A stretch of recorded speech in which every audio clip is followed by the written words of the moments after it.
Most of the time, history often exonerates villains, glorify and honor traitors, while the real heroes are often buried and forgotten in utmost obscurity. In today's video, we shall discuss the lives and time of two of Africa's most famous traitors and enemies of the country who were elevated and given the highest national honor in their country. One of them even has an international airport named after him, and his face also adorned the country's currency.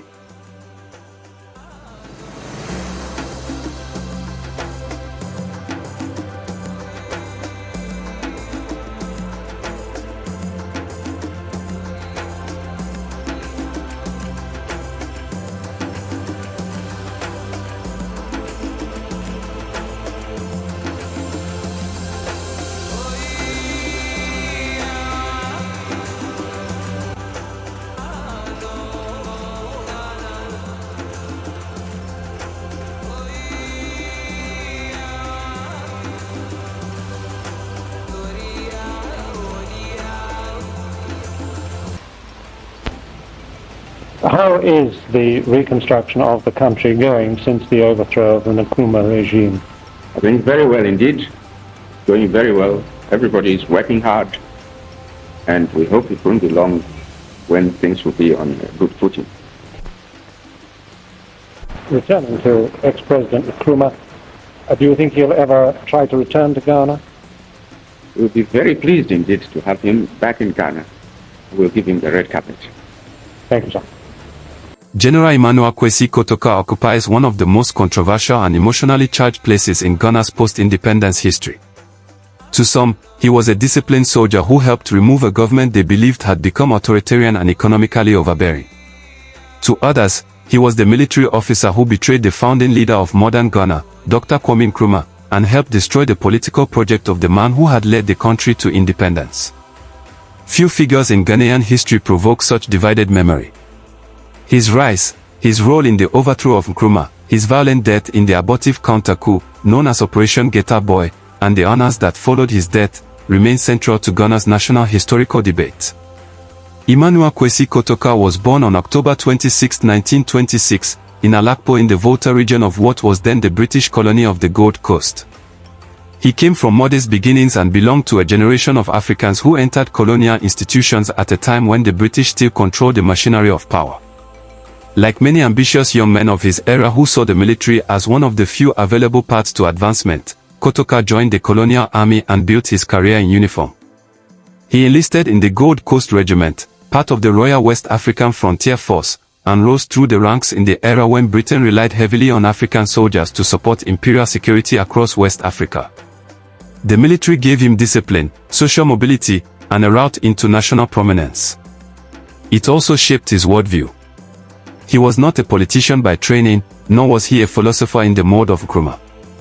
He was a soldier, and he approached politics with the instinct of a soldier: order, command, hierarchy, force, and control. When the Gold Coast became Ghana in 1957, the country inherited colonial institutions but began reshaping them under African leadership. The armed forces, once instruments of imperial control, became instruments of the new nation-state. Kotoka was among the officers who benefited immensely from this transition. He was trained, promoted, and entrusted with responsibility in the Ghana Army as it Africanized and expanded. His reputation as a competent officer grew further during Ghana's military participation in the Congo crisis in the early 1960s, where Ghanaian troops served under the United Nations mission. This deployment became a proving ground for many Ghanaian officers. Kotoka distinguished himself there and earned recognition for military competence and bravery. By the mid-1960s, he had become one of the most powerful officers in Ghana. But to fully understand why Emmanuel Kotoka turned against Kwame Nkrumah, one must understand the climate of Ghana by the mid-1960s. Nkrumah had led the country to independence in 1957 and had become not only Ghana's first prime minister and later president, but also the symbolic face of African liberation. He built roads, schools, factories, state institutions, and grand development projects. He pursued industrialization, Pan-African unity, and a foreign policy independent of Western control. But his rule also became increasingly centralized. By 1964, Ghana had become a one-party state under the Convention People's Party, and Nkrumah had become president for life. His government detained opponents, expanded state control, and relied heavily on security surveillance. To his admirers, these measures were necessary to defend the revolution. But to his enemies, they were signs of dictatorship. At the same time, Ghana's economy was under severe strain. Cocoa prices had fallen, foreign reserves were weakening, debt was rising, and austerity was causing resentment. The military, which had once benefited under Nkrumah, increasingly felt neglected, politicized, and suspicious of his intentions. Kotoka emerged as one of the principal military conspirators in the plot to remove Nkrumah. The coup of February 24, 1966, did not arise from one man alone.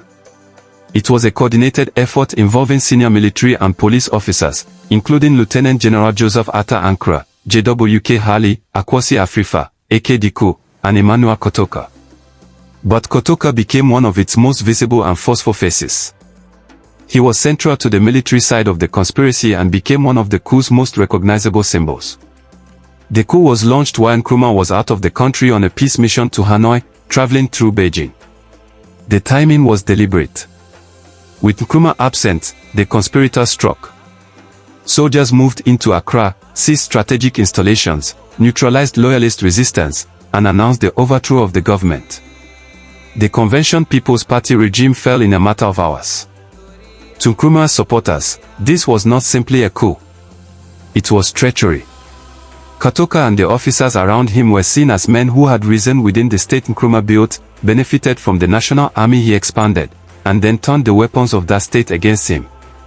In that view, Kotoka was not merely a coup maker. He was a betrayer of the Republic's founding vision. The accusation of betrayal has remained attached to his name even in death. Nkrumah himself, in exile, saw the coup not only as domestic treason but as part of a wider international conspiracy against his government, and later accounts have continued to debate the degree of foreign involvement, especially from Western intelligence. Whether one interprets Kotoka as patriot or traitor, would depend largely on where one stands in Ghana's ideological history. After the overthrow of Nkrumah, Kotoka became one of the most powerful men in Ghana. The coup leaders established the National Liberation Council, the military regime that replaced Nkrumah's government. Kotoka became a central pillar of this new order. He served as general officer commanding and later chief of the defense staff, effectively placing him at the center of military power. While Ankara was the former head of state, Kotoka was one of the regime's strongest men and one of its most feared. He became the martial face of the new government. He represented force, discipline, and military authority. On the first anniversary of the coup, February 24, 1967, he was promoted to the rank of Lieutenant General, a symbolic elevation marking both his power and his place in the new regime's mythology. But the regime Kotoka helped build was unstable from the beginning. Coups rarely end the politics of force. Instead, they normalize it. By overthrowing one government with the gun, the National Liberation Council had legitimized the gun as a route to power. Barely 14 months after Nkrumah's overthrow, that logic turned back upon the coup-makers themselves. On April 17, 1967, a group of junior officers launched an attempt to overthrow the National Liberation Council. The plot was codenamed Operation Guitar Boy, named after the popular song by Nigerian musician Victor Uifo. It was one of the most dramatic moments in Ghana's military history. The plot was led by Lieutenant Samuel Atta, Lieutenant Moses Yeboah, and Second Lieutenant Osepoku, along with a group of junior soldiers. Their target was the military regime in Accra. In the early hours, the coup plotters moved to seize strategic installations and break the authority of the ruling junta. Their operation aimed at the heart of the regime.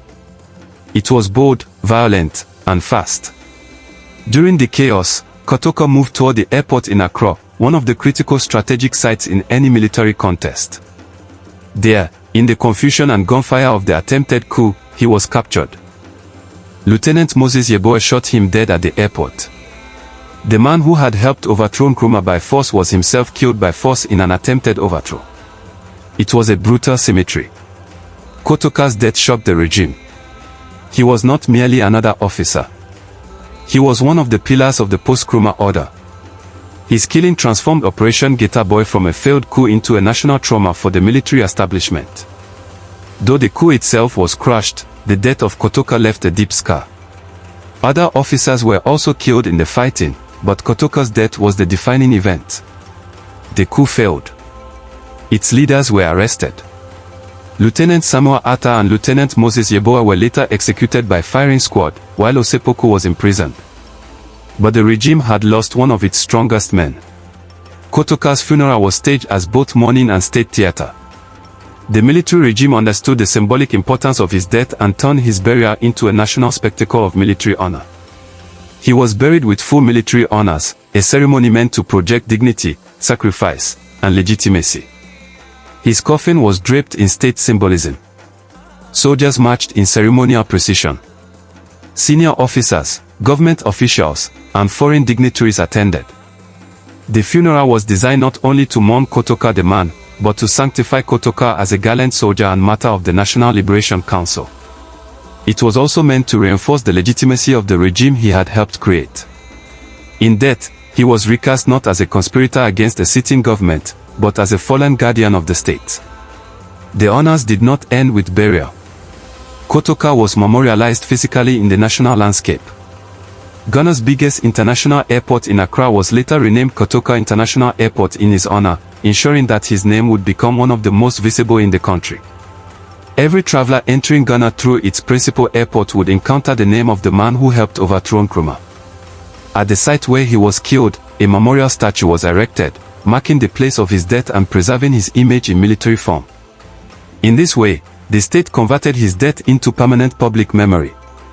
He was also commemorated in military and official narratives as a heroic and a defender of the Republic. And that is where the controversy has endured. For many Ghanaians, especially Nkrumahs, the monument and honors remain deeply contentious. They see in Kotoka not a national hero, but the officer who helped topple Ghana's founding president and derail the political and economic direction of the First Republic. To them, his monument is not merely a memorial. It is a national endorsement of betrayal. To others, he remains a soldier who acted at a moment of national crisis and paid for it with his life. That dispute has never fully disappeared. It lives in debate over memory, monuments, school history, and even the naming of the airport. And death embodies one of the central tragedies of post-colonial Africa, the soldier who claimed to save the state by overthrowing it, only to be consumed by the same politics of force he helped unleash. He rose through the colonial and national military, helped overthrow the man who founded Ghana, became one of the most powerful figures in the new order, and was then cut down in a violent counter-coup by younger officers following the same path he had normalized. He was buried with ceremony, honored with monuments, and written into the state's official memory. But history has never settled the argument over his name.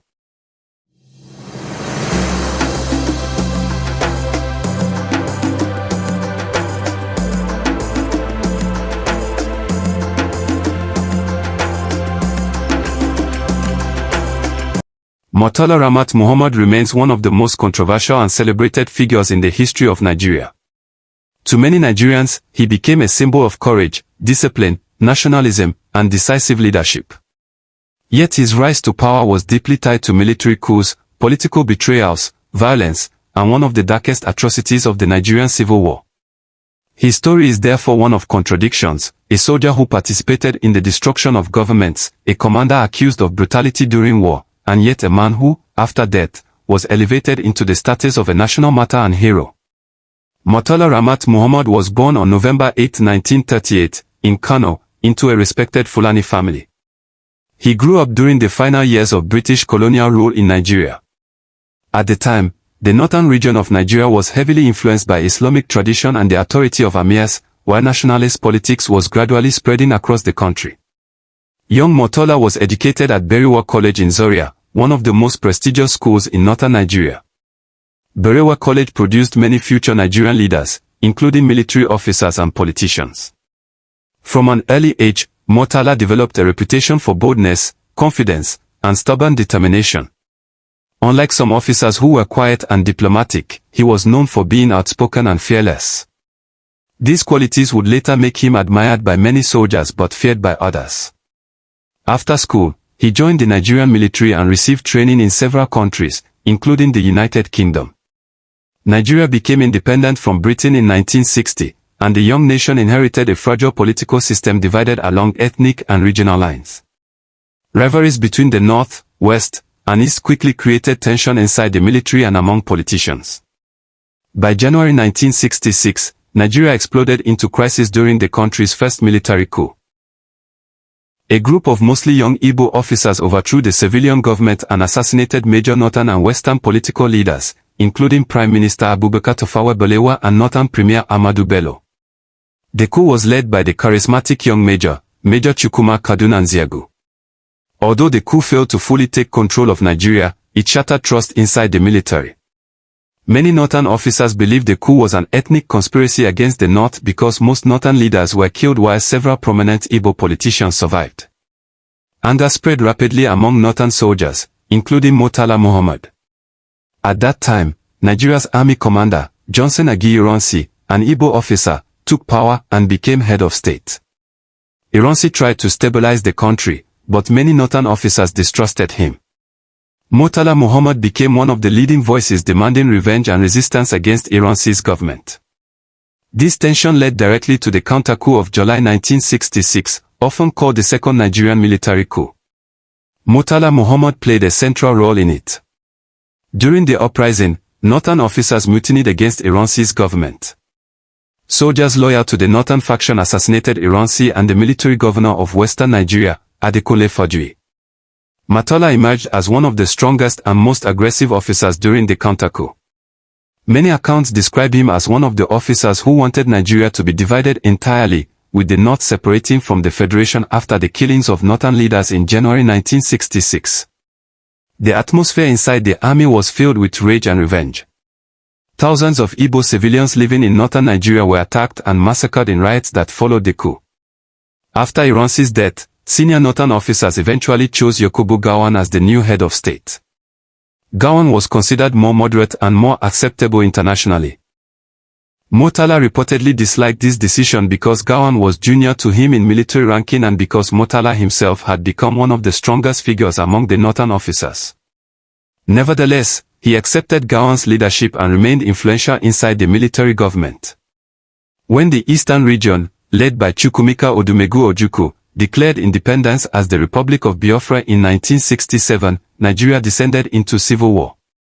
Murtala Muhammad became one of the most important field commanders fighting for the federal side. He was appointed commander of the 2nd Infantry Division. During the war, Murtala gained a reputation for recklessness, fearlessness, and ruthlessness. His troops pushed through the Midwestern region as federal forces attempted to crush Biafra. It was during this campaign that one of the most controversial events associated with him occurred, the Asaba massacre. In October 1967, federal troops entered the town of Asaba after fierce fighting. The town was inhabited mainly by Igbo-speaking people and was suspected by federal soldiers of supporting Biafra. After Nigerian troops recaptured Asaba, large numbers of civilians were rounded up. Eyewitness accounts and later historical investigations describe how hundreds of unarmed men and boys were gathered in public spaces under the pretense of screening civilians. Many were then machine-gunned by federal troops. Women and children reportedly watched in horror as fathers, brothers, and sons were executed. Estimates of the dead vary widely, ranging from several hundred to well over 1,000. Historians and survivors have long associated the massacre with the command structure under Murtala Muhammad's 2nd Division. While debates continue over the exact chain of command and whether he directly ordered the killings, his name became permanently connected to the tragedy. To many Igbo people and many historians, the Asaba massacre remains evidence of the brutality of the civil war and a stain on Murtala's legacy. Yet within much of Nigeria, especially among supporters in the north and within the military, Murtala's wartime image was different. He was seen as a fearless patriot who fought to preserve Nigerian unity. The civil war ended in 1970 with Biafra's surrender, and Gowon emerged as national leader of a reunified Nigeria. After the war, Murtala served in Gowon's government as Commissioner for Communications. But tensions gradually developed between the two men. Gowon increasingly appeared cautious, slow-moving, and surrounded by corruption allegations. Many officers believed the government had lost discipline and direction. Gowon also delayed the promised return to civilian rule, disappointing many Nigerians. Murtala became one of the leading critics within the military establishment. He believed Gowon had become complacent and disconnected from ordinary Nigerians. By the mid-1970s, dissatisfaction inside the armed forces was growing rapidly. In July 1975, while Gowon was attending an international summit in Kampala, Murtala Muhammad led the coup that overthrew him. The operation was swift and almost bloodless. Soldiers seized strategic locations in Lagos, and radio broadcast announced that Gowon had been removed from power. The coup speech accused Gowon's government of corruption, indecision, and failure to return the country to civilian rule. Many Nigerians celebrated openly in the streets. Murtala's image as a bold and decisive leader spread quickly across the country. After assuming power as head of state, Murtala moved with extraordinary speed. He purged thousands of civil servants and military officers accused of corruption or inefficiency. His government launched reforms in the public service and began plans to move Nigeria's capital from Lagos to Abuja. He also announced the timetable for returning Nigeria to civilian rule. Internationally, Murtala became admired across Africa because of his strong anti-colonial stance. He openly supported liberation movements fighting white minority rule in southern Africa, especially in Angola, Mozambique, and Zimbabwe. His speeches were fiery, direct, and nationalistic. Many Africans saw him as a symbol of independent African leadership willing to confront Western powers. Despite ruling for only about 6 months, Murtala created an image of energetic leadership that deeply impressed Nigerians tired of stagnation. His simple lifestyle also helped his popularity. Unlike many rulers, he was perceived as less interested in personal luxury. However, his aggressive style also created enemies. Many officers feared his purges and sudden dismissals. Others believed he acted too harshly and too quickly. On February 13, 1976, Murtala Muhammad was assassinated during an attempted coup led by Lieutenant Colonel Bukar Suka Dimka. That morning, Murtala was traveling in his black Mercedes-Benz through Lagos with a small security detail. Known for his fearless personality, he often moved around with minimal protection. Near Ikoyi, Dimka soldiers ambushed the convoy. Murtala Muhammad reportedly refused to run or hide. Gunfire erupted, and the head of state was killed inside his car along with members of his entourage. News of his death shocked Nigeria. The coup plotters failed to seize full control of the country because many military commanders remained loyal to the government. The coup quickly collapsed, and Dimka was later captured and executed. After Murtala's death, his deputy, Olusegun Obasanjo, assumed power and continued the transition program towards civilian rule. Murtala's funeral became a major national event. He was buried with full military honors, and grief spread across Nigeria. Crowds mourned him as a fallen patriot. His sudden death transformed his public image dramatically. Many Nigerians began to remember not the controversies of his career, but the energy and nationalism of his short rule. Over time, monuments, institutions, and public places were named after him. Murtala Muhammad International Airport became Nigeria's main international airport. Roads, military barracks, and schools carried his name.